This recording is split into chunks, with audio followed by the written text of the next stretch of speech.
You started with the same hour. You did the same hour for 10 years. I did, yeah. And now you're doing you went the complete other way, where you did a new hour every year for a while. That's true. So how did you go from, hey, I'm the hour every year, play it safe guy, same hour, live in Houston, that hour, the breakfast order, Every the eggs night. on a nail, every night.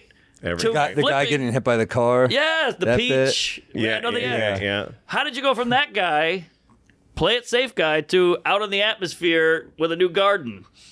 Good question. Well, and what was that flip? Was it gradual? if some of it was gradual and some of it was just getting really sick of it, because the opening joke to that set was I live in New York, and it's the only city in the world where you have to say things like, hey, that's mine, don't pee on that. That was the joke. It's funny. Now, I did that joke thousands of times, and I hated it so much. Every time I would say it, I hated the way my mouth felt. Like, do you know that kind of thing where you've done a joke too many times? Right.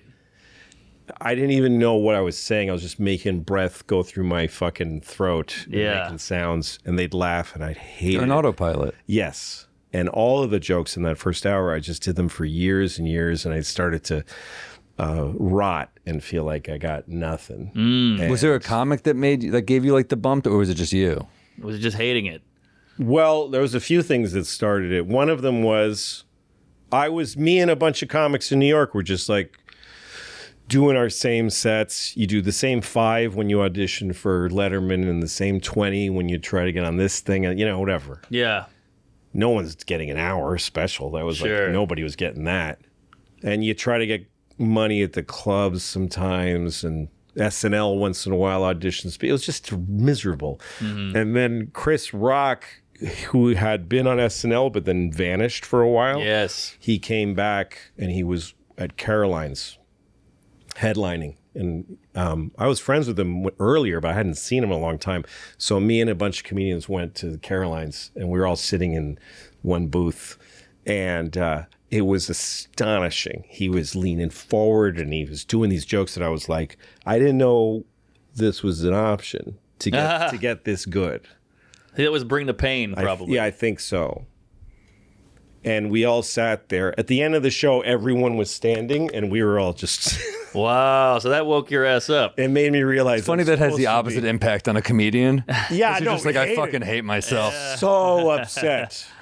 Yeah. It's like if everybody was high jumpers together, and everyone's like 3 feet, man. How'd you fucking do 3 feet? And then some guy does like 8, and you're like, no, wait a minute. 3 is a lot. And he's like, no, it's not. It's nothing. Right. And I was, I think, close to 30 or something.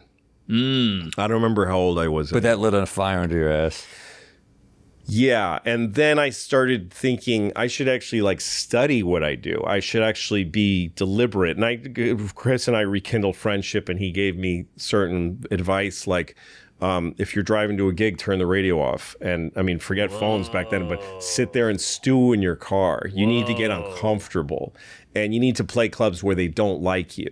And I started thinking like, oh no, you actually have to be like training. You have to actually try. You don't just sit around like, here's my act, where's my fucking deal? Yeah. You go forget getting attention from anybody and just think what can make me better. And I started to listen to guys more. I got Richard Pryor put out just around then a big CD set of all of his.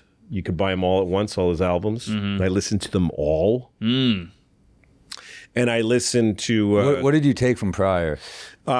Just this fluidity and this like, that easy Richard Pryor and owning moments. The thing about Pryor is that people, I think, felt like he was really like opinionated and he said big things, but he was silly as fuck. He was funny and fucking silly. People forget that about Bill Hicks too. It's always like the heavy clips, but there were moments where he was so damn silly too. Oh, yeah. The reason Bill Hicks was great was because he knew how to use a microphone. Like he made funny noises and shit. Yeah. He was just a great comic. But anyway, so yeah, Pryor. And then I heard Carlin in an interview talk about his process.